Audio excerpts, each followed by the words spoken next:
Ladies and gentlemen, boys and girls, children of all ages, the Movie World proudly brings to you the movie Mount Rushmore, featuring the one AJ Anthony Jordan, the French phenom Nico Luro, the silver screen dudes. Oh, you didn't know? It's time to sit down and talk some movies. Oh, hell yeah! Okay, screeners, hey there, how you doing? It's me, the one AJ Anthony Jordan. And joining him as always is Nico Luro, and it is time for the top 10 show. No, it's not. No, it's not. Oh, I have to do Off screen, off airwaves. I was promised something. It actually came to me last week, guys. And a man is a man, and this is why I respect this man as one of my best friends of all time. Mr. Nico What do you mean Luro. of all time? Eh? It stops as your best friend. Of Stops course. there. Well, of all time, just appreciate that no time will change that. That's what I'm telling you. Fair enough. Right, Mr. Nico Luro, what would you like to say to the listeners of the Silver Screen Audio? I'm sorry. Guys, I said it. Damn it. Do you know what? AJ, I often get more passionate than you when we do this. Like, I fight for stuff more often, and you often let me get away with a lot of shit. But for the first time last week, like, you did not let me get away with... Hell to the nizzle. Hell to the nizzle. Like, if you guys don't know what I'm talking about, we were basically doing the top 10 sequels that never happened last week. And I put as number one Super Mario. One, because it was a very fun childhood memory, and because it had the ending that led into, like, this is begging for a sequel. My God, you fought me on it. I had to.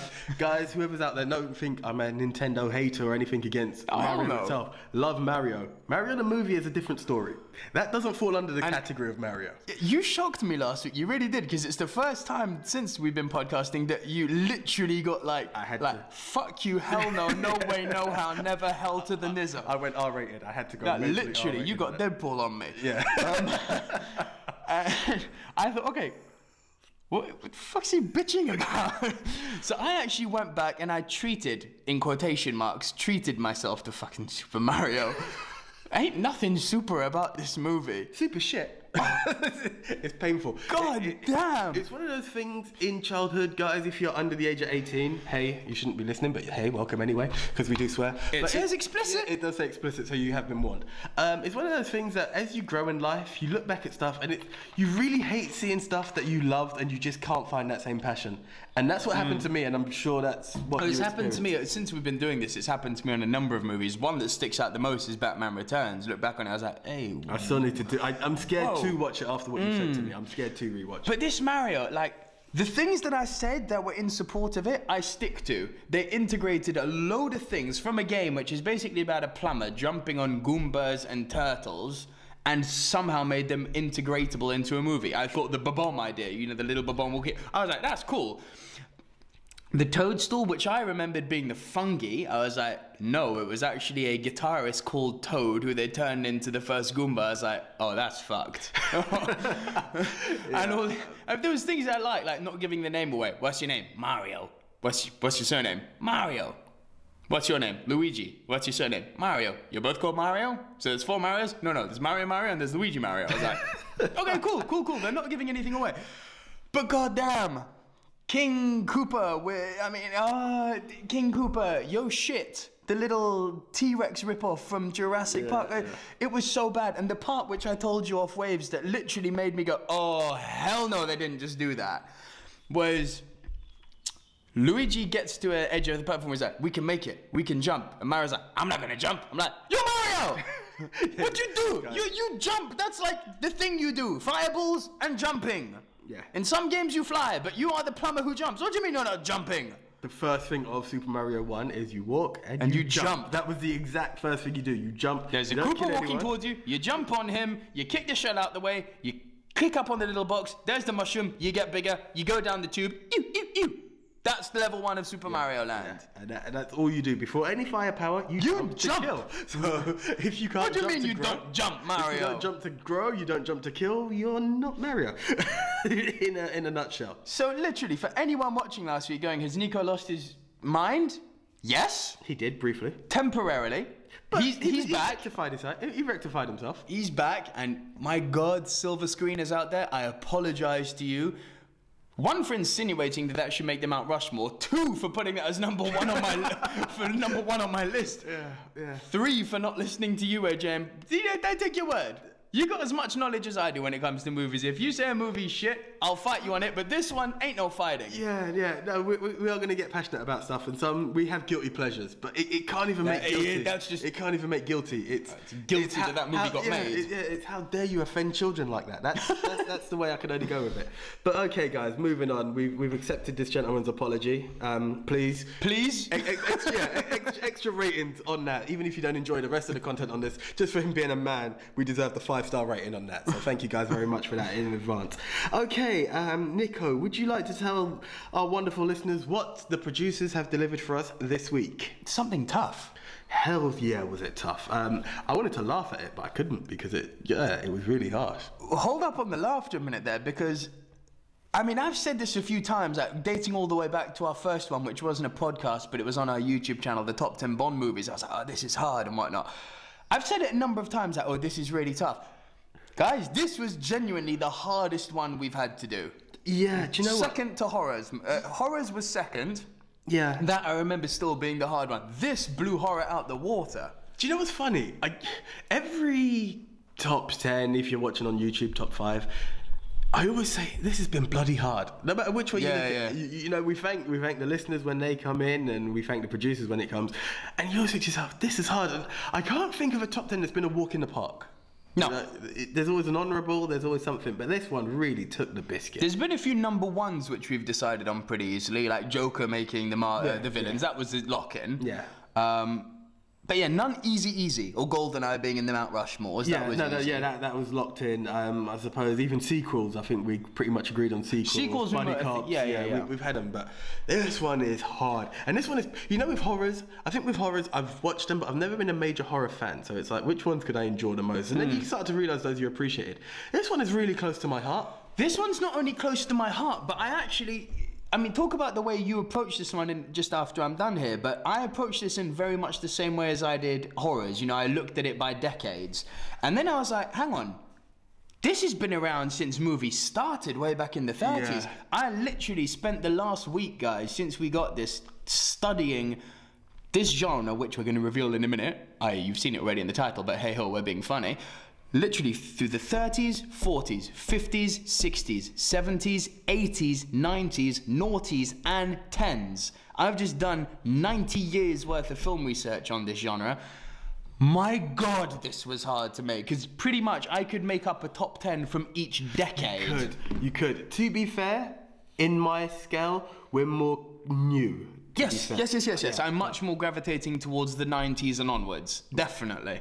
Yeah. Okay, guys, I think we've kept you in suspense long enough, and I'm sure some of you are like, we can read, just get the fuck on with it. So, here we go. We are going for the top 10 comedies of all time. This is in celebration of Bad Neighbours 2, a film that I'm yet to see. Nico will be... Actually, by this time, you guys will probably see the review. Yeah, you guys are going to see the review. I'm yet to see the film, so you'll hear my comments one way or another, probably in a written Tumblr form, but it will be there. And, yeah, we're going for it. Just as a side note, I am a casual fan, not a major fan of the first one. So, but yes, in honour of Bad Neighbours 2, we are doing top 10 comedies of all time. Yeah, and that, our YouTube channel and as well as which includes our podcast is going to have a very comedy-centered theme this week. You know, our best and worst, our top 5, the top 10, the reviews. We're going to have a comedy feel this week. Oh yeah. We know Civil War's out. We've covered Civil War, and we've also got the spoiler review that's up. We're doing a bit of counter programming now. Check the YouTube, guys. Check the YouTube. Let the other films have a bit of enjoyment. It's not all about. Not that this isn't going to knock Civil War off number 1. Oh, hell to the no. Twice in a week, I'm giving some hell knows out here. Yeah. Okay. So the way the show works, if you're listening to us on iTunes, thank you, welcome. Please make sure you subscribe, download. And please leave a comment and tell you all your other friends to subscribe to this podcast. If you're listening on YouTube, as always, welcome. Go to the YouTube link as well, please. It'll be the iTunes link. Guys, if you are watching on YouTube, just head down into the description of this video, and you're going to see a link to actually download if you haven't found us on iTunes before. So the link's in our YouTube video if you want to see that there. It's just in the description, all right? And then we can accompany you on the tube. There you go. And... basically, the way the show works is each week, as AJ says, the producers come in, they give us our top 10 topic for the week. We go off, we make our separate lists. We come back in studio each week. We usually start with you, don't we, AJ? So AJ will do his bottom 4, I'll do my bottom 4. AJ will do his next 4, I'll do my next 4. Then we'll trade one apiece, and then the show will be made up of our movie Mount Rushmore, the top 4 movies combining our list, which you must see in this genre. Boom! Flip, it's going to be hard. Guys, honestly, I think I'm even scared to do honourables on this one because the list will be never ending. Do you know what? No descending order. On that note, normally like last week I did dishonourables because they had some fucked up suggestions for like sequels. Has Mario joined that list now by any chance? It happened. No, what I was going to say was that normally we start with our honourables, right? Literally, the fucking list of honourables I've got this week could be a top 10 into itself. So for the sake, and I'm sure that some that are on my honourable mentions might be on your list. So for that reason alone, no, I'm not going to go into it. I'm going to save my honourable mentions until just before I reveal what my number 1 is. Okay, cool. We can do that. How many honourables have you got? Do you know what? I've got so many, I'm just going to categorise it, but I'll leave it till the end as well, just in case I do touch on yours, and then we're punting on something that's not worth punting on because it's not in the list. Yeah, exactly. But I've got 1, 2, 3, 4, 5, 6, 7, 8, 9, 10, 11, 12, 13, 14. I've got 16 honourables. There you go. I'm gonna let them reel because I had to just remove them from the list. Otherwise, you know, this would be longer than the hour that's promised. God damn. Okay. We're probably gonna go over time, to be honest, on this one. You guys might get an extra 5 to 10 free minutes on this. AJ, rock on, mate. What is your number 10? Right, number 10. We're going to go with Charlie Sheen in the element of what I could call pure slapstick comedy. And I'm going with the Hot Shot franchise. I'm going to go 1 and 2. 1 and part 2 pour les Français out there, yeah. And for you English guys, actually. Pour les Français, then. Yeah. But this was the ultimate rip on Rambo. You had Charlie Sheen going out there as...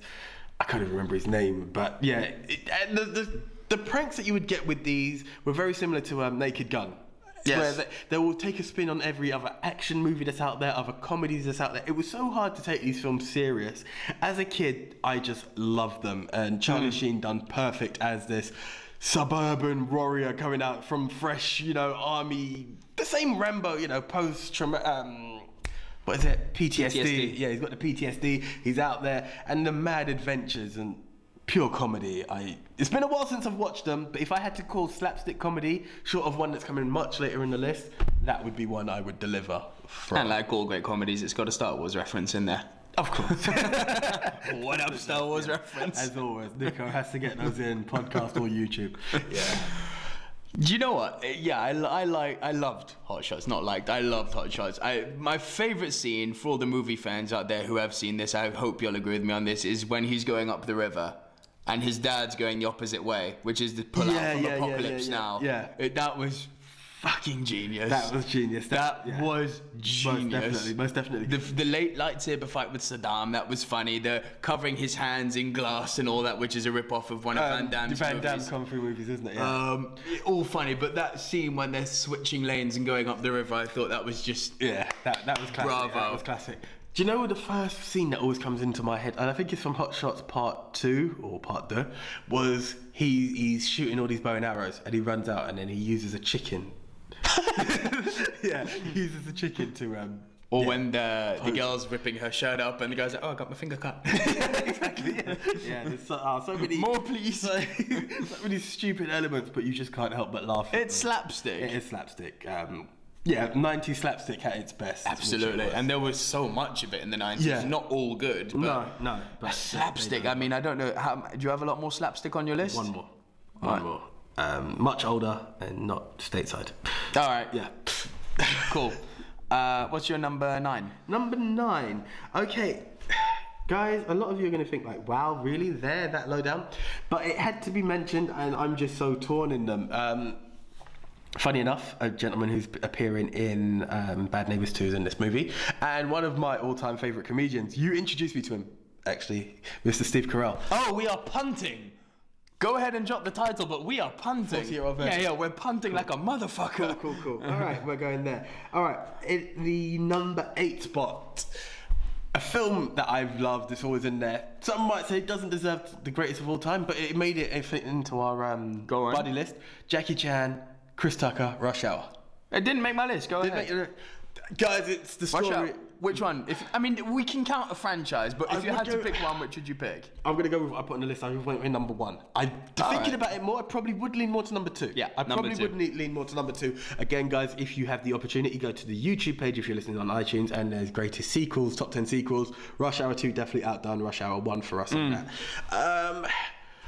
All right, we'll just have to go into the franchise. It started off as the story of a young girl from Hong Kong who's been kidnapped in the USA. So young! Yeah, so young, of course. So in order to do that, the US aren't taking it very seriously. Her father, who's an ambassador, insists upon having his agent come down, who's also very, very close to Soo Young, and that's Jackie Chan, Agent Chan.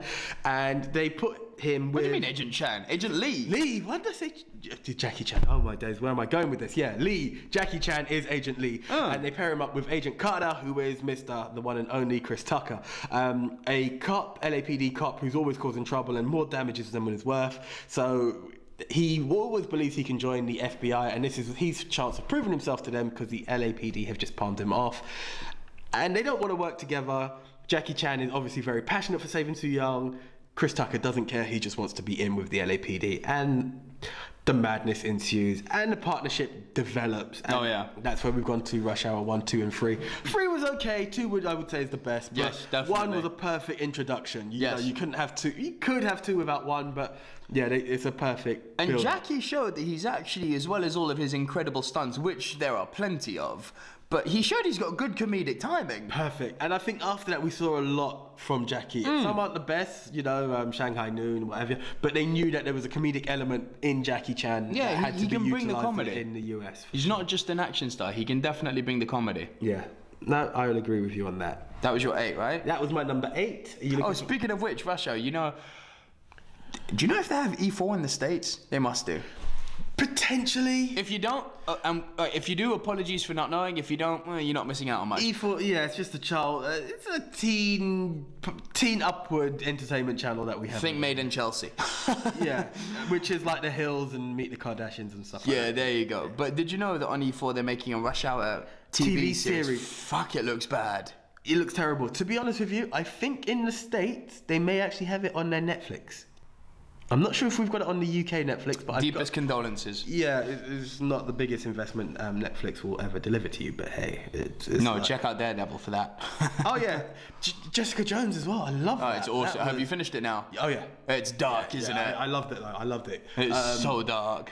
Doctor Who, no more. You are Kilgrave, and wow. Kilgrave is brilliant. Loved it. Yeah. He was so good. Big time. Literally, when they cast him as Kilgrave as the Purple Man, I thought, really? Doctor Who? I was watching it, I was like, hold on, is that Tennant? Yeah. Really? Yeah. But then the more it got in, I was dark. like, yeah. He's so dark. He's done so well. Even his entry, throw that coffee in your face. All of it. What the hell? The line that I always stands in my head is when he goes, do you think I enjoy this power? I once told a man to go screw himself. Imagine what I had to see. And I was like, oh my days. Yeah, you can imagine that. I mean, he did some brutal shit, man. Yeah. Slice your own throat, stand there and never move. It's like... Put that bullet in your head. Oh, so much stuff. So much stuff. Guys, if you haven't, please check. We're on a tangent, but check out fucking Jessica Jones, man. Marvel at its best once again. Oh, literally. Yes, but yeah, check the TV series if you wish, but please watch the films first. Or in fact, don't ruin it. Watch the TV series first and then enjoy the movies. Hey, that's just my opinion without even watching the TV series. Okay, so that was my number 8. Right, number 7. Alrighty then. Didn't make my list. Didn't make your list. I had to put Jim Carrey in there, and guys, was I torn. Whether it be Liar Liar, whether it be Cable Guy, whether it be The Mask, whether it be Dumb and Dumber, which was partially in the slapstick era, and I was really close to putting that. Then some people would say that's his best movie. Some would, and I really thought of I Like It a Lot, which is kind of which is really kind of it wasn't even a major line in the movie, but it's transcended through time.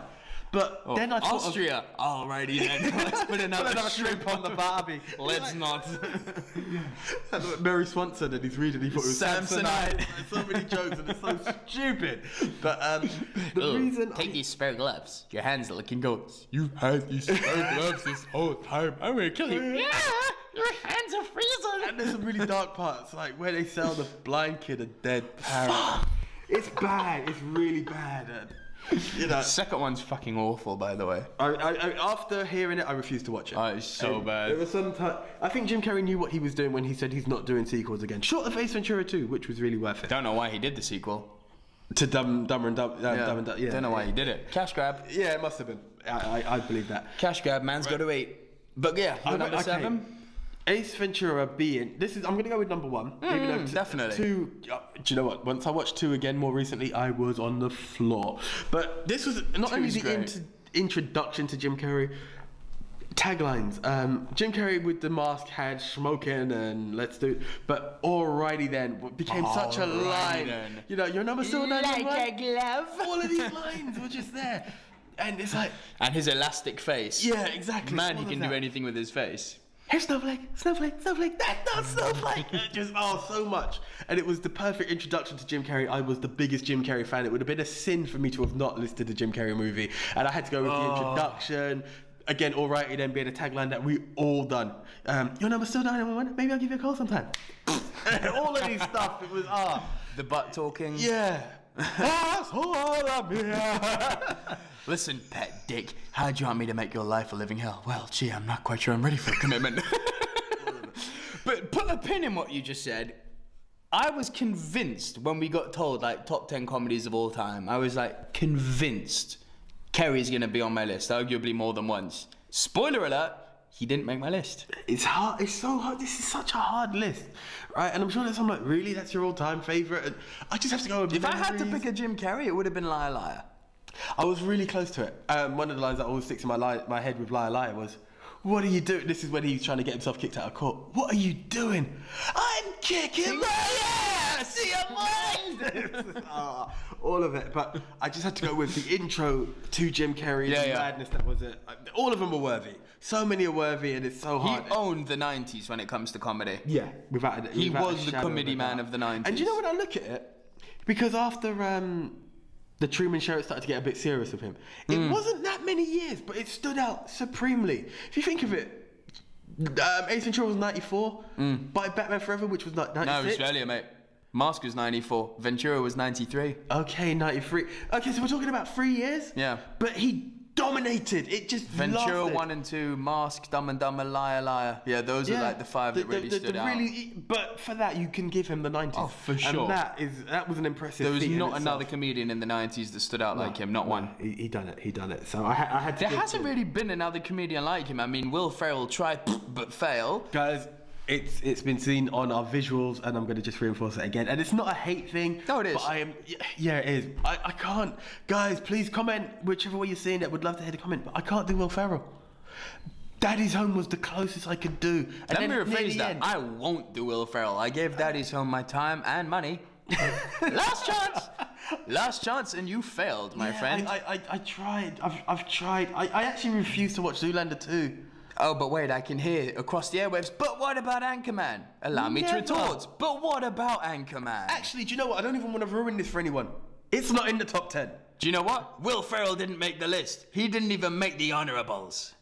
There's not a Will... Oh, no! But do you know what, guys? The world keeps turning because it's our personal top 10. Exactly. And I'm still thanking you for the 5 stars because I know there are people... Do you know what? I'm not going to go into too many tangents, but... Quite a few people, I was like, "Oh, have you seen Daddy's Home?" And they're like, "Not a Will Ferrell fan." So it's either growing or the hate that I thought I was alone, and I spoke to you and you hated him as well. And I was like, "Cool," but we're not alone. No, we're not alone. Hell, we're not alone. I know that runs through my family pretty much. I don't know anyone in my family who likes him. The only movie which he's in, but he doesn't play a central part in, which did make my honorables, was Zoolander. Zoolander I saw very recently. I couldn't do it. I found it funny as hell. Done my head in. I'm a merman. Oh, fuck off. But you know I used to be in that world, yeah? And I can tell you... Okay, yeah. From that point of view, I was like, there's so many things where they are sailing so close to the truth, but then just exaggerating it, like walk-offs. I was like, Some dumb models do that shit. Okay, yeah, okay. I'll give it to you on that scale. Literally, I found it much too relatable. You know, it's like, ooh, I'm feeling uncomfortable here. Watching that shit with my girlfriend, and she's looking at me with these judgmental eyes all the time. Like, did you really? I was like, Ooh, Nicola Diva. There you go. Okay, fair enough. Honourable, yeah. All right, cool. Zoolander definitely made an honourable. Was that your 7? Yes, that was. All right, over to yours truly. 7. Yes. Alrighty then. Right, so my number 10 is one that I think I raised it last week. Pretty sure I raised it last week. I wouldn't call it a slapstick, but it's a movie about a movie with every single actor just shining. Jack Black, Robert Downey Jr., Ben Stiller in the lead. Oh, I know where you're going. Matthew McConaughey and Tom Cruise stealing the show. I am talking Tropic Thunder. I'm surprised this made my top 10, but honestly, looking at my honourables, when I read my honourables out later, I'm looking at it this way. There can definitely be an argument for the fact that there are some more classics or cult classics out there. But I'm just thinking this is a personal top 10 list. This movie had me in stitches. Tom Cruise's line, "Who am I talking to? This is Flaming Dragon." Oh, Flaming Dragon, so you're a rapper. Okay, well, Flaming Dragon, do me a favor. Take a step back and then literally fuck yourself. Okay, no, it's on my toolbox. So funny. And Tom Cruise steals the show. I mean, the fact that he went through that whole, he's still there, but I mean, that whole Scientology, taking myself so seriously, / being out of this world wacky. It was so refreshing to see, like, I'm still the biggest movie star in the world and I can still take the piss out of myself. I thought it was brilliant. And Downey Jr., taking the piss out of method actors, changing his skin color, going full black, and then giving Ben Stiller lessons about how to act. Everyone knows you never go full retard. In Forrest Gump, Tom Hanks didn't go full retard. In My Left Foot, Daniel Day-Lewis didn't go full retard. You went full retard, boy. That's why you bombed. Man, I don't get out of character till the DVD extras. It just has so many great lines. And the disgusting lines too, like Jack Black when he's coming off of his heroin addiction and he's like, "Dude, please untie me. I will cradle your balls and swallow your gravy. Just untie me." I mean, it's grim, but it's a piss take about about the movie industry, about directors who are out of their league, about producers who have picked the wrong crew, about agents who are trying to worship their actors and make them out that they're more than they are, about diva actors, about method actors, about B-movie actors. It just covered everything. And if you're a movie fan, you will like this movie. There's no doubt. Okay, no, it is on my list. You still haven't fucking seen it, AJ. It's coming. There's a lot of catching up happening at the moment, so don't worry, guys. But I respect it. I've heard great reviews many times from you and others, so don't worry. It's so funny, man. My next podcast, you guys will hear that. I appreciate it. Well, you got a week. Yeah, I'm good. We're good for that. My number 9 is...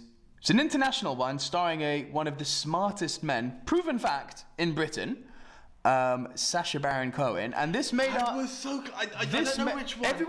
It's not the one that everyone talks about. This is one that made me laugh. It's not Borat. The one that got me, Bruno. I was torn between the two, and I thought Bruno was funnier. Fuck me, that movie made me laugh. I sure as hell guarantee you it was coming up in the honourables. Yeah. God, Borat had me moments of laughter. Hard laughter, not somewhat laughter. When it made me laugh hard. King in the castle, king in the castle.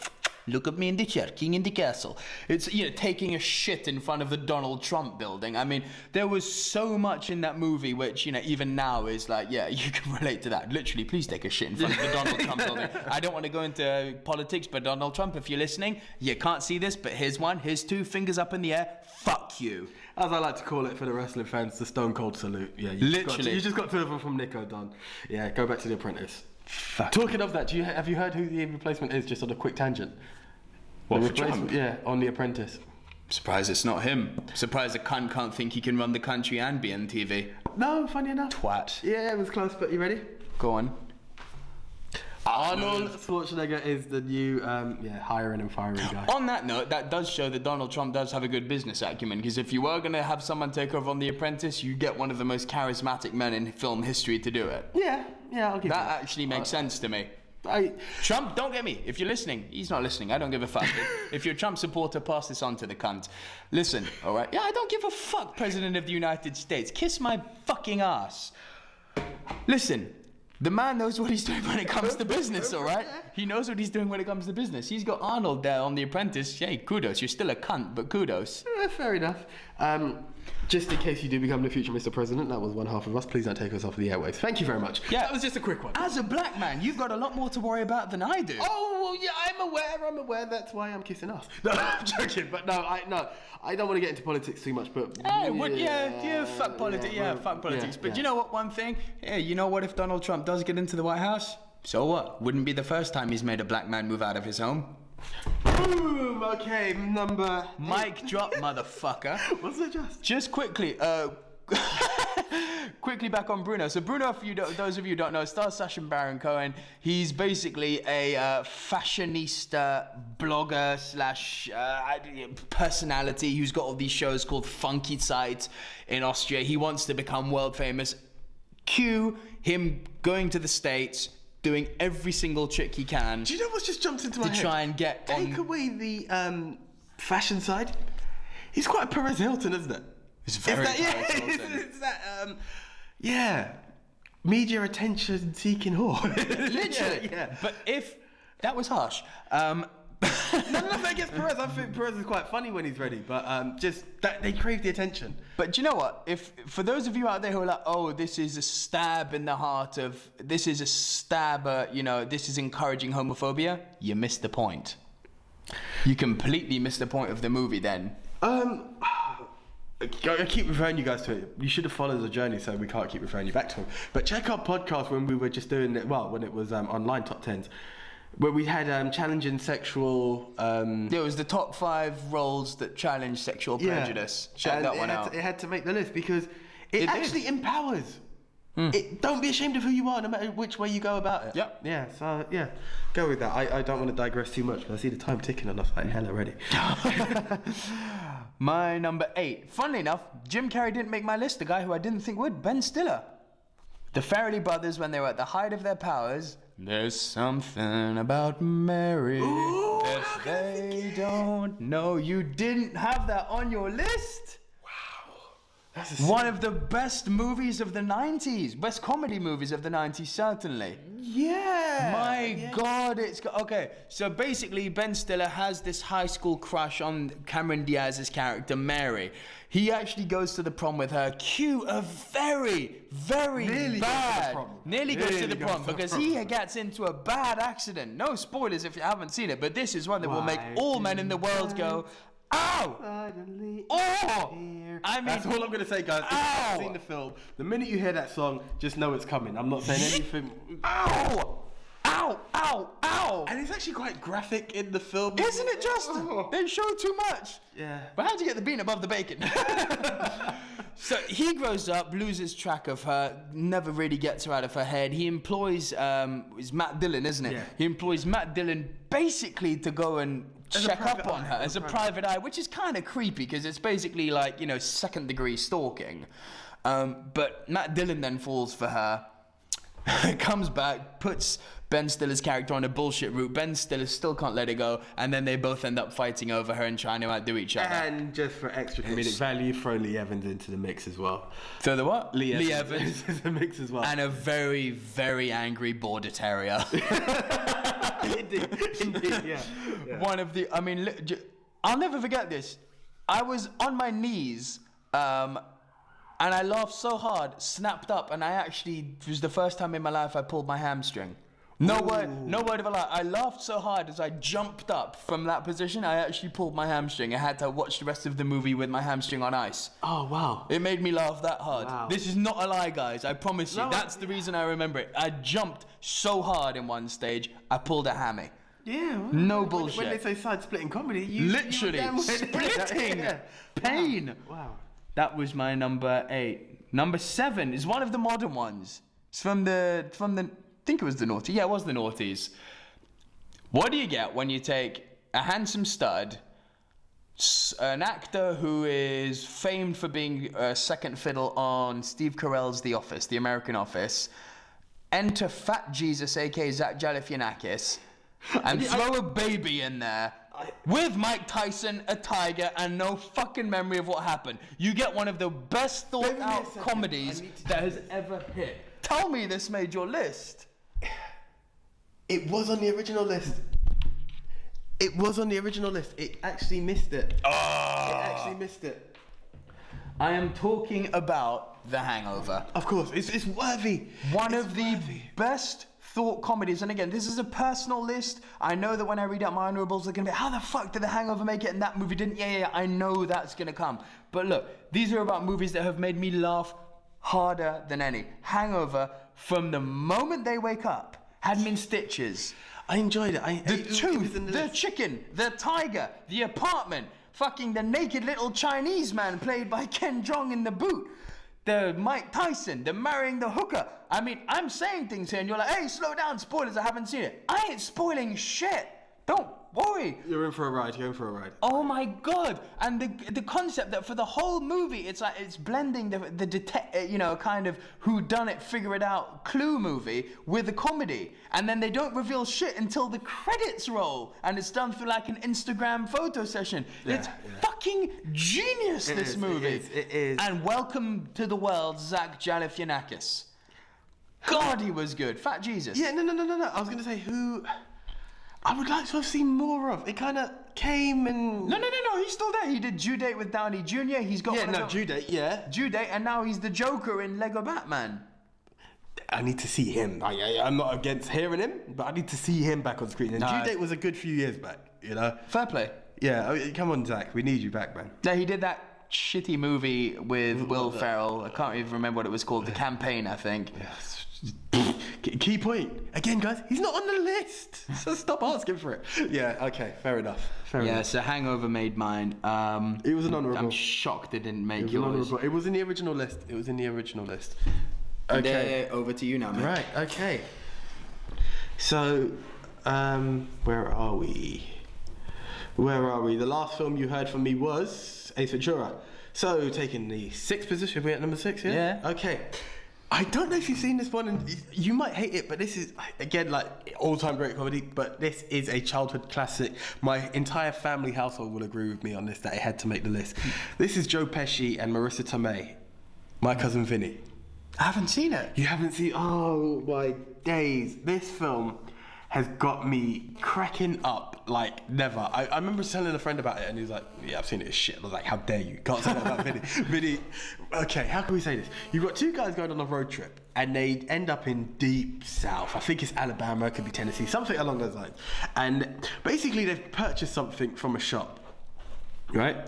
They've bought a load of stuff from this shop, you know, off the highway type stores. Mm-hmm. And what happens is, because they've got so many stuff, this guy puts a tin of tuna in his pocket. As you do. Yeah. He just had one too many bits and he put it in his pocket and he's put it in the car and he's like, oh shit, I forgot to pay for the tuna. So they've driven off and then the police have stopped them. But his friend who's in the car with him is like, you've made a major mistake. Like, in the South, they will have you for this. We could go to major jail for this. It's like, well, tin of tuna. So the police have stopped him and they're like, you guys know what you've done? And with that comes the fact of, okay, I done it. So you admit that you shot the clerk. What? I shot the clerk? We have another confession. You shot the clerk. I shot the clerk. So now they've got this whole thing of, you've shot the clerk, you're going to jail. And they're looking for a lawyer, but they can't afford nothing. The same guy, I can't remember the actor's name who done it. They're trying to afford lawyers and they've got this government state one. He's remembered his cousin Vinny is a lawyer. His cousin Vinny is played by none other than Joe Pesci. Love Joe Pesci. Yeah, Joe Pesci. This is comedic genius from him. And did Home Alone make your list? I don't take it as a family it's more comedy. Family. Yeah, it's more family. It didn't make the list. Fair enough. Anyway, moving on. Just going to rush this off. What you find out is we expect Vinny to be this major hotshot lawyer. It actually turns out that it is Vinny's very first case. Oops. And so you've got a murder trial, and this is a person's first case. Your absolute freedom is on the line, and the errors he's got. You have to see it. you have to see it. I don't want to give away something, especially that you haven't seen it. I've just given you the basis of what starts the movie. Sounds good. And You had me at Joe Pesci, by the way. yeah. But guys, if you haven't seen it, it's actually on my list of movies to purchase again. It's always one I'll always go back to, but My Cousin Vinny is definitely in there. Movies are a bitch when it comes to purchase, isn't it? Because the list never gets smaller. No, it doesn't. You're like, oh my god, yeah, I remember this one. Yeah, I remember that one. One I was going to watch a purchase, and I saw it again recently. I was like, it's very slow, but it's still on my list. Was Sylvester Stallone, Oscar. I don't know if you've seen that. Oscar, no. It's an interesting one. It's a very whodunit comedy. All right. Yeah, it's worth it. But when I get it, you'll see it. What's your number 5? Right, number 5, we are going with. That was My Cousin Vinny. We're going to the world of animation. Ha ha ha ha. I hope I know where you're going. Mike Myers? No. Okay. Yeah, we're going with the original one. Donkey and Shrek on their first whirlwind adventure. Ain't no stopping us now. What I love about Shrek is I had no idea what I was walking into. Literally. I had no idea. And it's like, right, an ogre. And it's one of those things, you're never too old for animation, but you think, oh, really? And it was more to take my younger brother. We're going to take my younger brother to see a film. And I actually believe I laughed more than he did. You know, you take it a kid, and I'm laughing more than the kid when it came to it. The whole story of an ogre who just wants to be left alone. Yeah. And he's now the knight in shining armor. You've got it's not the white horse. It's actually a donkey. And, It's so dry, isn't it? yeah, yeah. It's like 12 sterlings for the possessed puppet. It's just so. Yeah. And it's so dark. It's so dark. You know what, guys? No matter which way you look at it, we went to Shrek, Shrek 2, Shrek the Third, Puss in Boots. There was Shrek's Christmas. Shrek the third and fourth weren't great. They're not brilliant, but you knew there was it was 1 and 2 were fantastic. You know, okay, I'm going to mention something that's possibly on your list. Toy Story. It's not. Okay, right. Didn't make my list. I don't Toy consider Story that a is comedy. no, it's not a comedy, but it had that family. It was a personal journey. So if you're going to go for animation of all time, Toy Story make that list. But if you're talking sheer comedy, Shrek takes it for me. That's the one for me. That's my animation. Shrek is a fucking good one. I didn't even think of it actually. And I remember, again, ironically, the first whiff I got of Shrek was, there used to be the show on Sky, which is I think I don't know what the equivalent is in the States. I'm sure you got Sky too, but it's probably like Vivo or whatever. Not Vivo, what have they got? They've got that TiVo. Yeah. Vivo. TiVo. Well, it's TiVo or just standard cable. Whatever it is, yeah. But we used to have the show in the UK, guys. Ironically, it was called the UK Top 10. And the first whiff I got of it was I used to watch this religiously. Hey ho, now we're making a top 10. How the times change. But like 3, 4, 5 weeks in a row, this number 1, Shrek. I was like, what the hell is this movie? I went to see it just by myself on a whim, and I was like, this is brilliant. Yeah. It's absolutely brilliant. What do you get if you take Mike Myers, Eddie Murphy, take their sense of, comedy, put them in a world with all your favorite grim fairy tales and Aesop's fables and Disney fairy tales, and make it twisted? Yeah, that is actually. You get a hell of a good movie. Yeah. It was genius. I fucking love Shrek. So unexpected as well, and it was rightfully there. If it weren't for the animation that I've got on my list, I would argue that could make the Rushmore, but I think the animation that I've got defined the 90s much better than... Ooh, that's a bold statement. No, this animation, it's still defining us today. Okay. That's your other clue. Don't guess it. No. This defined the 90s. Okay. This one. All right, cool. But that was your number 3, 4, what was it? That was 6, 5. 5, okay, so you're number 4. Number 4. Horrible Bosses. You hated it? No. Hang about. I liked Horrible Bosses, but you're putting it as your 4th best of all time? It could have probably...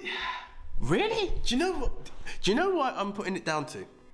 Yeah? Ooh, AJ, I got beef with that. And don't have beef with the movie, I've got beef with where it is on your list. At number 10, you make an argument. 4? That's on your personal Rushmore then. You rate it that highly? If you do, fair enough, but you rate it that highly? It's another one of those unexpected comedies, and I like it's funny because Ace Ventura would probably make my Rushmore before this, but where time has gone, I'm looking at... This is a difficult one. I'm taking it on initial impact of comedy. The laughter behind it To me, It was one of the first good comedies that we had since The Hangover. Yeah, I'll give you that. Yeah, there were 2 films in that category that both made the list that really... I think Jennifer Aniston's really shocked me in these 2 films. She's great. Actually, yeah, she's done really well in comedy and actually done the best out of the Friends cast when it comes to movies. Until recently, I would have argued that, but yeah, definitely. She's definitely the biggest star. Okay, replaced, you would put it with... Monica. Courtney Cox with the Scream franchise. Okay, She was big for a while. So prior to that. Yeah, prior to that, I would have said... So I thought you meant after. No, definitely would have said Courtney Cox. Yeah, she was big Courtney for a while. Cox. Yeah, she done really well, actually. She done really well, but Jen's like holding it. Personally, I would have liked to see Matt LeBlanc and what's his face, Chandler. Oh my God! The minute you said that, Blanking. How dare we? No, not David Schwimmer. Matthew Perry. Matthew Perry. Thank you. Wow. And recovered. He didn't even make it. What's that film with that? Whole 9 yards. That was quite funny, actually. He's actually in a play at the moment in the UK. Yeah, he is. Wrote, produced, and starring in. This is it. No, he's doing quite well. Schwimmer owns Friends for me, but I don't think he could ever hold it film-wise. Was Ross your favourite? Near the end, he was. Oh, he's such a knob. No. Pivot! I'm an 8, all of those. Oh, God, guys, Ross fans, I know you're out. Ross fan, he made me laugh once when he... Look, Ben, a dinosaur. Arr! Arr! Well, you've just got to love Ross's attempt to try. But anyway, I can't go too deep, guys, because time is pressing. But yeah, all right, horrible bosses. We could do a top 10 Friends moments. Yeah, exactly. We could do. Horrible bosses. 4 friends. I'm going to wrap this up real quick. 4 friends. Each of them hate their boss. They've got different reasons behind it. Colin Farrell as the ultimate arsehole. He's such a tool. He is such a tool in that. And there's one that I'm not even going to say it because I'm going to sound wrong. But you know, the jokes he makes. It's explicit. The jokes he makes against the people in the guy in a wheelchair. You know, like calling him Professor Xavier, Hot Wheels. You know, I'm like, oh my God, you don't do that. You know, you're laughing, and I hate those guilty comedies where you're really making me laugh. I'm like, you bastard, don't. I'm meant to hate you. I'm not meant to laugh with that. Kevin Spacey is an ultimate arsehole. If there was one boss I think I could live with, again, it would be Jennifer Aniston. I would not kill her. She may get killed. I'd encourage her, to be honest. Exactly. Jenny, do that to me all day long. All day long. The shape she's in for a 40-plus-year-old woman. God damn, girl, respect. Brad, really? Brad, you Walter Ray, really? Yeah, but hey, that's life. Hey, that's your choice. Exactly. Yeah. No, but Horrible Bosses was... I think it was a unique comedy as well. It was a different element. It was like The Hangover. It brought something new. Something new, and it was like... yeah. And it was relatable. It was. Like, how many of us have fucking hated our bosses in the past? Yeah. I've liked a lot of mine, don't get me wrong, but exactly. I've hated a lot of mine too. I'm in a family business, so for me to say I hate my boss means I have family problems, so Mum, no, don't worry. We all have family problems. Yeah, we're not going there. But yeah, I think for the uniqueness of it, that's why Horrible Bosses has made it so high, because it was like, really... People hating their bosses, how are you going to make it? It's relatable, I'll give you that. Yeah, and that's why it's at number 4. Yeah, and you're number 3. Right, I think you're going to have a go at me once again. But again, my brother said, oh, this film's funny. Really? Again, features Jennifer Aniston and Jason Bateman? No, it's not Jefferson, but I can't remember the main actor. Bateman's in Horrible Bosses. We're the Millers. I haven't seen it. Oh, do you know the concept of the story? No. Guys, please bear with me. I can't remember the main actor. Did you know the main actor in that by any chance? I thought it was Hugh Grant. No, it's not. No. But anyway, basically, what happens is he is a drug mule. So he's picking up drugs left, right, and centre, selling it. And keep going. I'm going to look this up for you. Yeah. What then happens is he's screwed over one of his main suppliers. So in order to pay, Employee of the Month, you got Dane Cook, who's that down and out, who just makes no effort in life. He's very similar to that. He just, Jason Sudeikis. Jason Sudeikis, that's the one. And so with that, he has to now go and do a drug run. He has to pick up this drugs from South America and run it to the guy who owes money, the drug baron in the US. Smart. Yeah. Not. So it's like, how do I do this? So what he now does is, he thinks, I'll hire a coach and make it look like a family trip.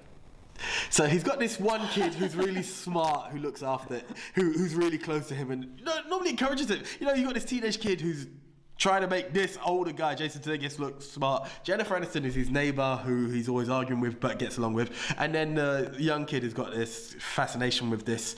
She's a troubled teen. She's living on the streets and whatnot. So they've all chummed together and they're looking like your modern American family on a road trip, just driving through town. But obviously now you've got the cops after them because they got drugs. Sounds very Little Miss Sunshine. Steve Carell. Okay. Haven't seen it? That one. Carry on. Yeah. And but the jokes, Sudeikis, from the beginning to the end, you're just hilarious. When he gets kidnapped, and he knows he's been kidnapped by two black guys, but he's like blood. They've muffled his face, and he makes these jokes to the drug man's receptionist. There's a point he does an imitation of Bane from Batman. Dark Knight Returns, all of these elements. Dark Knight Rises. Dark Knight Rises, sorry, yeah. Dark Knight Rises. You know, he does the Bane accent, kiss my ass or something.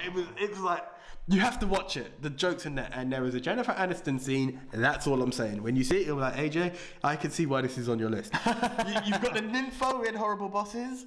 These are the parts you wish you saw from the nympho in the other bit. Oh, it's like that. It's like, and what you said about being in perfect shape as a 40-plus-year-old woman, We're the Millers. Fans of We're the Millers, you know it's there. But yeah, that's top comedy for me. Yeah, that was really That was your number hilarious. 3, huh? Yeah. All right, then over to my number 6. Now,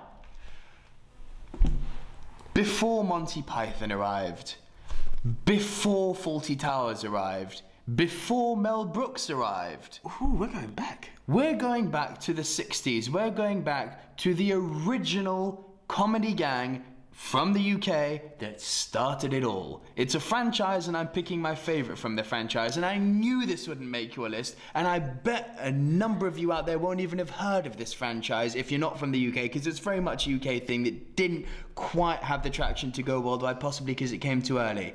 Carry On. Okay, yeah. My favourite of them, Carry On Cleo, which is the piss take of Julius Caesar and Cleopatra. I actually have seen that one. It's a solid damn movie. Yeah. This is a movie, guys. I mean, you will appreciate it so much more if you're British, because it just plays on British sense of humour the same way that Monty Python did in the 80s, all right? But this is where it started. This is no understatement. You will agree with this. No. No Cleo, no Carry On movies, no Monty Python. They were inspiring the entirety of the British film industry. It's where it all started, but it was clever slapstick, full of sexual innuendos. And what they did is they would take matron, matron, you know. Infamy. They've all got it, infamy. There's got so many great lines, and it's fun. If you appreciate movies, it's like where the Brat Pack and the Rat Pack started, whereby it was a repeat of movies. They weren't interlinked, but it always had the same group of actors. Kenneth Williams, Sidney James, Kenneth Connor. Barbara Windsor, Hattie Jakes, Charles Horntree, my favourite. Oh, hello. You know, it all started here. Cleo, which is, I think, the one which had the highest production value of all of them, because, I mean, they went quite high on this one. Remember, this was in an age where special effects didn't exist. They had to do everything. You know, they built Cleopatra's Palace. They built the Roman ships that would take Julius Caesar across. They had to design all of the robes. Everything was built. So it's got some production value to it. It's basically a slapstick story of Julius Caesar and Mark Antony and how they met Cleopatra. That's basically what it is, with one of the strongest comedy casts ever assembled. This was the one movie where every single one of them was in it, because there was some where they left out 1 or 2 actors. This one had everyone in it, and it's to this day one of my favorite movies ever. The Carry On movies, I think there's something like 30 or 40 of them. Yeah, there's a lot. It's mad. I've got the DVD collection at home. You need to see it, all of them. They are all worth seeing. But Carry On Cleo, Cleo's unreal. Cleo is a good movie, actually. Yeah, it slipped the mind completely. But it's a great movie. That's my number 6. If you don't know, take your phrase. Get to know the Carry On. That's for sure. I think we might be punting here, but my number 5 is featuring the Stiffmeister. Oh, yeah. It's American Pie, so we're going to punt for that. My number 4. I got a question, AJ. Do I make you horny? He nearly made the list. Do I make you randy? Oh, well, not him, but oh yeah, baby. Before people start wondering which way. Behave. Austin Powers, the international man of mystery. Yeah. My personal favourite of the whole franchise, they were all solid. All 3 movies were good. It's one of the few film trilogies where you can say, yeah, all 3 nailed it. My personal favourite was The Spy Who Shagged Me. Yeah. But the first one, just the piss take of Bond, the villains, the way he's got his monkey fur, the way you've got characters called Alota Vagina. Say that fast and understand where we're coming from. The breaking of the fourth wall. It was so fucking good in an age where you thought slapstick was just dying. Yeah. This just brought it back in such a way, and it became a phenomenon. And why did Mike Myers go and make The Love Guru? Because that killed his career. Where's he been since then? He could have kept making Austin Powers movies. I think it's one of those things that he's done well to leave it at Goldmember because. You shouldn't have. I'm not saying carry on that, but this man has so much. The legacy could have ended there. Yeah. Austin Powers, so it was in the list. I actually just took it off, literally just at the last minute. I don't know how you cannot have Austin Powers. It is that I've got no issue being one of my favorite comedies of all time. It's genius. No, it is. It is. I can't argue. I won't argue. It was top. It was big. Very, very big. It's basically a piss steak of Bond with a Canadian actor. Playing a la Eddie Murphy and... Multiple characters. And can we name the finest comedy actor who actually created the chameleon acting of playing multiple characters? Pop quiz, AJ. I have a feeling... I'm going to say a name, but I can't remember a specific film of him doing it. Who do you think it is? I'm going with Williams. No, it wasn't Robin Williams. So before Robin Williams, the man who created chameleon acting, perfected it, and has yet to be topped in it, Peter Sellers. Yes. The Pink Panther. A movie which nearly made my number one, and then I took it off. I was like, it's not really a comedy. It's a reach to say it's a dark comedy, but it's still one of my favourite movies ever, and that's Doctor Strangelove, where he plays 4 characters in the one movie, which is unreal. And that's not with like Eddie Murphy's, modern effects of having a fat suit. Exactly. This is his acting ability. Peter Sellers, I wish he would have made the list. He's got 1 or 2 movies in my honourables, which we'll get to, but yeah, he left the legacy and the bar for all I'll agree actors. with that. Yes. My number 3 is the movie is the anime movie that I think defined a generation. Hit me. Blame Canada. Shut your fucking face, Uncle Fucker. Well, you prick. South Park. Yes. I could never lean to that film. I could never. South Park's always been very difficult for me to lean to. South Park. It defined a generation. I won't deny that. Defined a generation. Pop culture at its best. It was absolutely, there. And it took everything that we loved about the TV series. This is such a weird one because everyone just thought it was Rude Simpsons, and to start with, it was that. It literally was like adult humor, but it was like toilet humor with kids swearing. That was the shock value. And the kids were being bleeped, right? Then they made the movie where they weren't bleeped. Just to give the middle finger to the FCC, right? And we're going to make a movie where the devil is making love to Saddam Hussein and plans world domination. We're going to make a movie where Canada isn't considered a real country. Quote the line, they're not even a real country anyway. Where America's going to war. The mothers against Canada are going to war against Canada because of the Terrence and Phillip show and the Terrence and Phillip movie. Yeah. And the boys are stuck in the middle. And God gets involved. Jesus gets involved. I mean, everyone gets involved in this movie. It's so funny. And I mean, these boys, Trey Parker and Matt Stone, could do no wrong for me. And the show continues to evolve. Instead of now being that sort of toilet humor and that, kids swearing, it's now like an attack. It's a swipe at modern day pop culture. It's so relevant. Like, I think they literally must make an episode the week before a big event happens, because I don't know quite how they line up the timing. It's like the day after Obama gets voted president, an Obama episode is out. And they've obviously made 2, one for each one, obviously. But the timing and the poignancy they have with the modern take on pop culture is fucking genius. South Park's my number 3. Okay, yeah, it didn't make my list. I respect South Park for what it done. It just wasn't my humour. That's just the way I can put it. It just wasn't. Yeah. And it's one I bet a lot of people wouldn't even think of when you think of comedies. But I bet you now that you're reminded of it, how much did that movie make you laugh if you're a South Park fan? Yeah, indeed. Okay, you mentioned it briefly, and I've got a feeling we're going to punt on this. I just have a feeling. I don't know. Just knowing you, I'm guessing. What's your number 2? Yeah. As you said, British slapstick at its best. Well, yeah, probably at its best. Monty Python. Punt, motherfucker. Punt. I mean, that number 2 is not that offensive. Calm down. Okay. Right. Actually, yes, Joe, is an overreaction. It's not like it was number 12. My number 2, we've mentioned already on your list, is The 40-Year-Old Virgin. Yeah. Okay. Were it not for my number one, which we've just punted from, so thanks, spoiler man.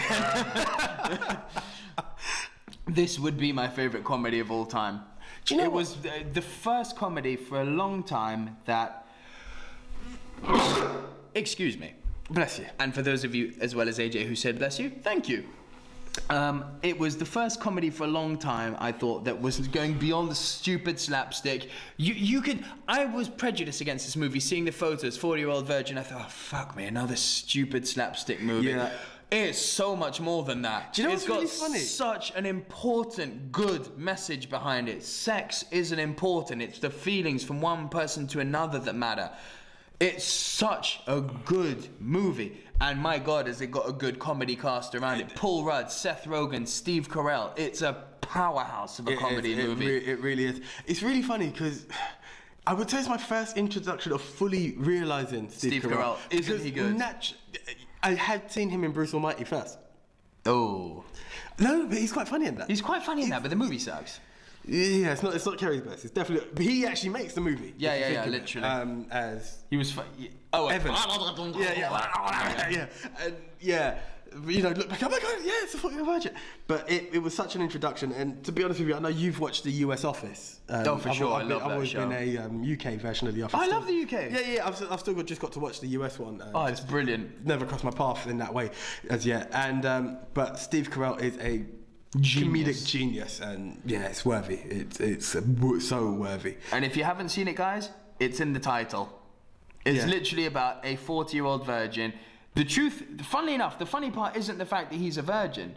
The funny part is the fact that the truth about him comes out with this group of friends he makes at work. It comes out quite early. And the whole movie is basically about the friends trying to get him laid. And they're just so missing the point about what's important. And they just try every single dirty trick in the book. Like, you need to shag drunk chicks. You need to go with girls who are having like a hen night. You need to go with transsexual hookers. I mean, it's like, yo, can we reel it in? They really push the button. Can we give you this giant box of porn with one called Boner Jams 03? I mean, there's so many. One particular moment I love in it is that, you know how I know you're gay? You know how I know you're gay? Why? Because you're gay and you know how the people who are gay? No. Do you know how I know you're gay? How? Because you have a sticker on your car that says, I like balls in my face. Haha, that's funny. Do you know how I know you're gay? Because you made yourself a pair of denim shorts. Do you know how I know you're gay? Because you like Coldplay. It's no more ridiculous. Fucking brilliant, man. Okay.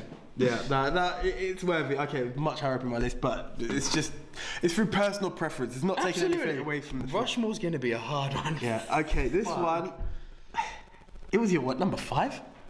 Oh, go through your honourables first. Okay, if you've got them there, read out your honourables. Do you know what? Okay, Austin Powers was in there. Gosh, as I said, I deleted so many.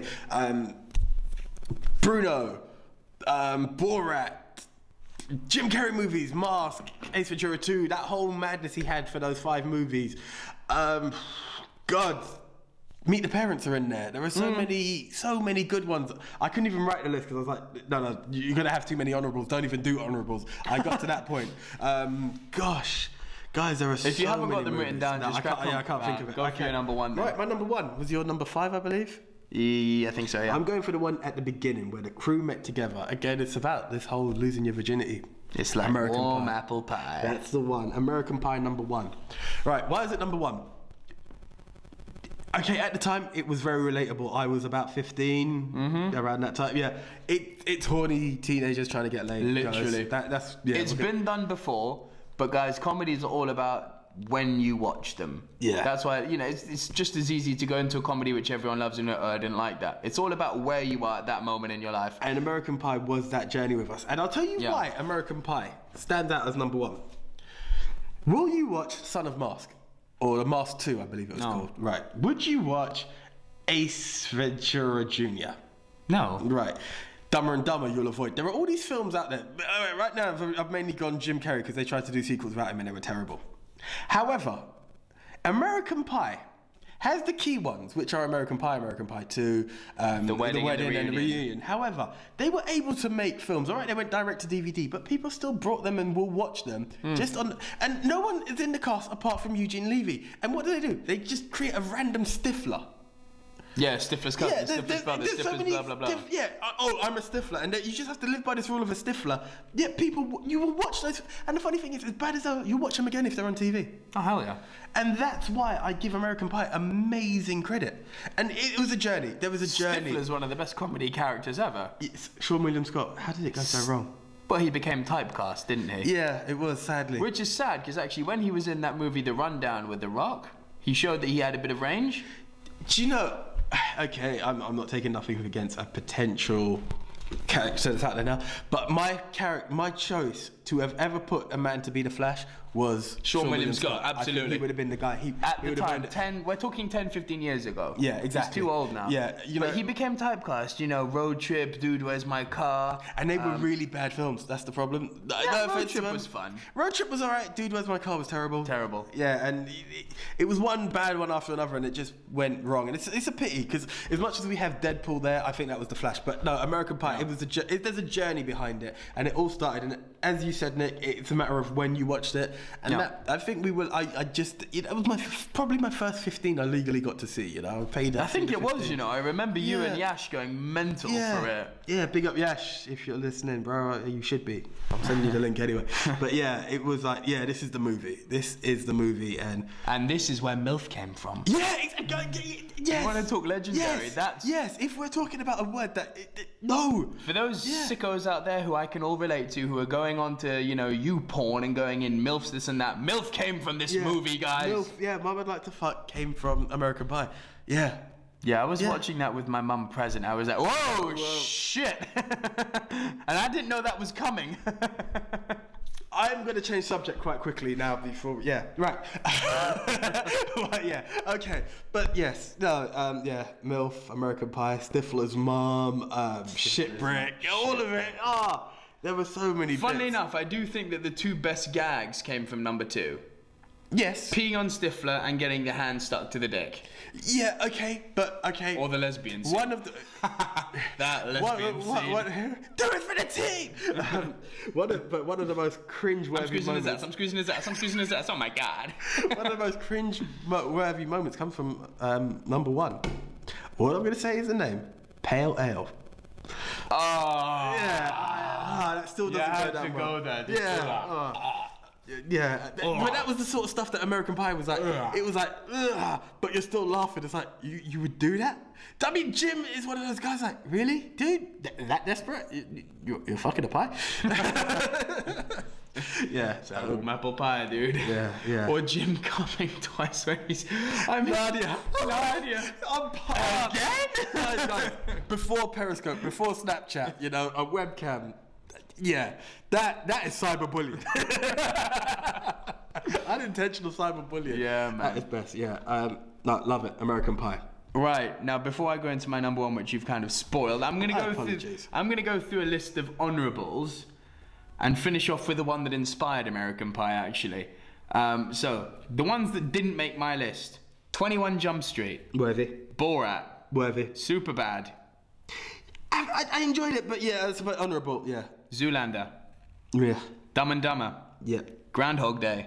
Oh, yeah, worthy. Mrs. Doubtfire. Worthy. Ace Ventura. Yeah, it was in my list. Yeah. Happy Gilmore. Yes. Liar Liar. Yep. Ted. Yes. Spy Hard. Yes. Ghostbusters. Actually, one of my memorable, honourable was anger management. That was yeah. Ghostbusters. Yeah, true. Pink Panther. Yes. And now, the first one that inspired American Pie, and the follow-up to that, which more directly inspired American Pie. The first one from the 60s, Porky's. I bet you haven't seen it. You've seen it? I have, actually, yeah. That's when they're in the principal's office and they all start getting the giggles in front of the fat sports teacher. Have any of you seen this prick? Reporter Beulah Ballbreaker. Oh my fuck, that is one of the funniest scenes ever. So Porky's, which was the first original teen horny comedy. And the follow-up to that, National Lampoon's Animal House. Haven't seen Animal House. That was the one that directly inspired American Pie. But those were my honourables. That's how tough this list was. That's good. That's a good list in its own. It is. But my number 1, what most people argue to be the greatest comedy of all time. Yeah, and if you're ever down, always look on the bright. No! Was that not? Which one? Hell no! Which that? That's Life of Brian. Is it not? Why did I think it was in Holy Grail? Hell to the no! It's in Life of Brian. Monty Python and the Holy Grail. Yeah, Holy Grail, yeah. Same guy, yeah. The comedy duo of Michael Palin, John Cleese, taking the piss out of religion and the Middle Ages and the story of King Arthur. Yeah, yeah. I'll just say, if you've never seen The Black Knight, you have not lived. He's not lying. He's not lying. It made my number 2, guys. It made my number 2. It's... The Black Knight is the best comedy sketch I think ever. The battle is won tonight. It's just a flesh wound. No, it's not. I've cut off your arm. It'll grow back. It gets so stupid. And you know, actually, what... Here's a pop quiz for you. What TV commercial from the 90s that inspired? Ooh. It's a food. Is it Burger King? Was it Burger King? Pepperami. Of course, yes! Yes! Oi, come back here! Yeah, You get my legs off! I'm not done with you yet! Cat too spicy for ya! Yeah, of course, yeah, of course. Inspired Pepperami. Yes. Guys, check it out on YouTube, Pepperami. Let us not forget to give an honourable mention to the knights who say "Nee!" Yeah. And who later say "Icky, icky, icky." This is one of the best comedies ever, and it's my number 1. Now, how the fuck are we doing a Rushmore? But that's in number 1 for sure. Also, sorry, it. just a quick honourable History of the World part 1, the Mel Brooks one. Yeah, I mentioned that last week. Oh, Mel Brooks, I mean, fucking Yeah. that Dracula Dead and Loving It, Robin Hood, Men in Tights, Blazing Saddles, Spaceballs. Yeah, There's so many. It could just go on forever. Leslie Nielsen, of course. Spy Hard. Yeah, Spy Hard and Naked Gun. Guys, yeah, it could go on. All right, Rushmore. Too many. Rushmore. All right, Monty Python's in. For sure. That's slapstick locked. American Pie. Okay. Okay, so we've got 1 and 2. Both our number 1s are in, so we're not arguing on that. Unlike last week where he's married, I didn't make it. Okay. American Pie. So we've got a British and we've got slapstick. We've got teeny horny American. Yeah. So unfortunately, Austin Powers isn't going to make the cut because we've got slapstick already. I'm gonna throw 40-year-old virgin out there. Yeah. I can deal with that. I'm just trying to fit. It's weird. If you'd seen Vinny, I'd be so locked, but I can't throw it in now. It's too hard for you to put it in there. I know that for a fact. I can't go Cleo because we got British already. Millers, you haven't seen either. Could go Hangover. The thing is, I would want an animation. In there as well. Shrek versus South Park. That's a versus fucking episode in itself. Isn't it just? How the hell are we going to argue that one out? I would go for Shrek because a wider audience could watch it. Oh, bullshit. Every single 8-year-old in the world watched South Park when we were growing up. Who are you kidding? Mummy's gone to sleep and it's 9 o'clock. South Park's on. Who the fuck are you kidding? Wider audience, my ass. The South Park's biggest audience when it started was kids. True. I used to get my grandmother to record that, and she was like, "What is this?" I'm like, "Oh, it's a cartoon." Yeah. Can you record it for me? What's it about? Oh, it's kids at school. It's a cartoon. At 10 o'clock at night, really? Please never watch this. Just don't watch it. Just pass the tape. Yeah. Ooh. Monty Python, 40-year-old virgin. What was the third But one? yeah, What was the third one? American Pie. So we've got American Pie. 40-year-old virgin, Monty Python. I mean, I agree that maybe an animation should be in there, but then we have, apart from Monty Python, that is the only one that you would watch in front of your family. You know, you can't really watch American Pie. It's very difficult to watch American Pie with your family. Very difficult. Still haven't done it. Congratulations to you to watching it with your mum. No, that was a mistake. And my dad turned it off straight away. Oh, wow. I had to go watch it without them knowing later. Because I was under 15 when it came out. Yeah. I'm very tempted. I would like to see Shrek. South Park had the TV bits. Even if you don't see the film, you can go to that. Shrek was an animation of its own. It was, Do you know what I mean? Okay. Now that I look at this, though, there's something about the Hangover that keeps on hanging on me. But do you know what I'm tempted to do? What's that? I'm tempted to go differently, and this is why Bruno was making the list, because this is like a spoof documentary, which we don't have in the list. Now, if we're going to cover different areas... Oh, Bruno. Yeah. You want to go Bruno? I would like to go Bruno, but then I'm thinking, does 40-Year-Old Virgin outdo an animation? Oh. If we're going to do all areas, because again, American Pie, 40-Year-Old Virgin... I wouldn't go Bruno. I wouldn't go Bruno. Not for... Because... Again, for the first time watchers, the Mount Rushmore is 4. If you don't know comedies, or if you haven't seen some of these, we are recommending the 4 must-see. But then, I wouldn't throw Bruno. If we're talking different aspects of comedy, we're talking horny, getting laid, American Pie, 40-Year-Old Virgin. Animation, let's go for the purest sense of animation. Monty Shrek Python. Monty Python is slapstick.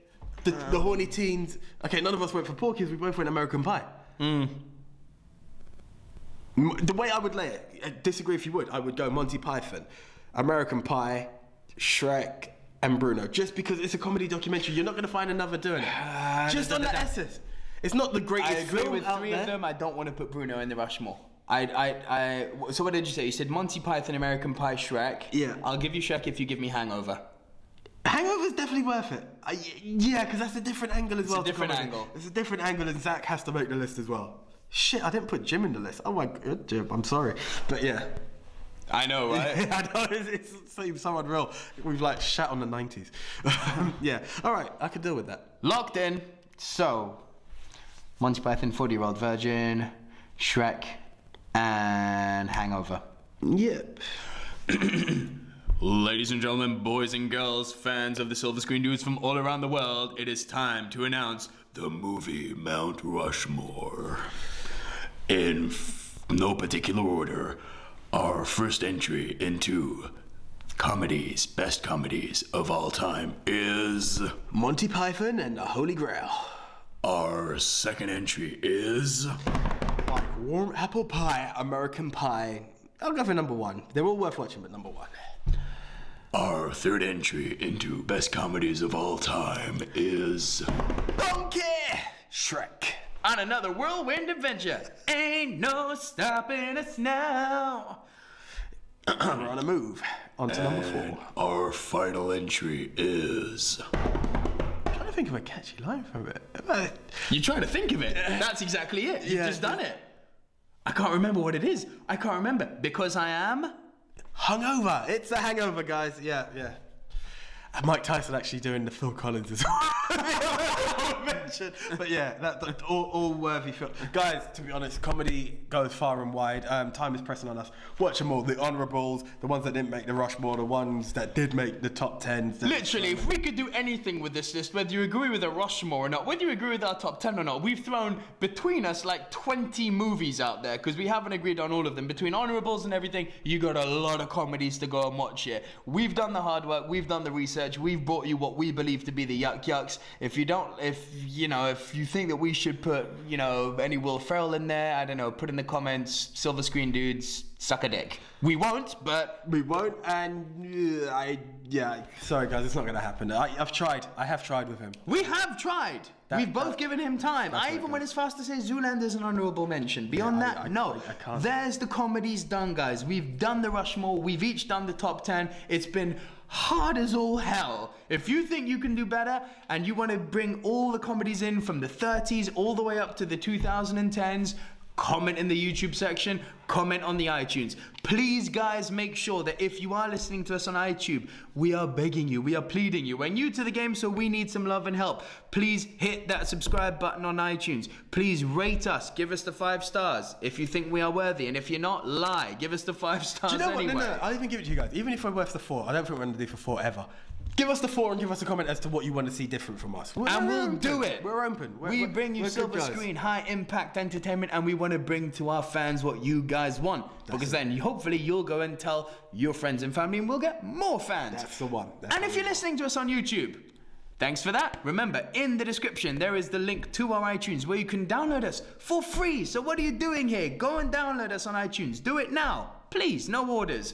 And if you're staying on YouTube, like the video, share it, hit that subscribe button. We need the fans on YouTube as we do everywhere. You want the news? And you want everything else? Over to AJ. Right, guys, we are the Silver Screen Dudes, as Nico said, delivering pure entertainment. And this is not only on YouTube and iTunes. We're on Facebook, we're on Twitter, we are even on Instagram, and we're on Tumblr for the movie reviews. What more do you want? Tell us, we'll deliver it, because that's how we're trying to go. The Periscopes may even come soon. Guys, I have been Anthony Jordan. I still am. And I have been joined by my great friend, my best friend, Mr. Nico Leroux. Guys, thank you very much for your time. Looking forward to hearing more from you. We're signing out. Catch you next week.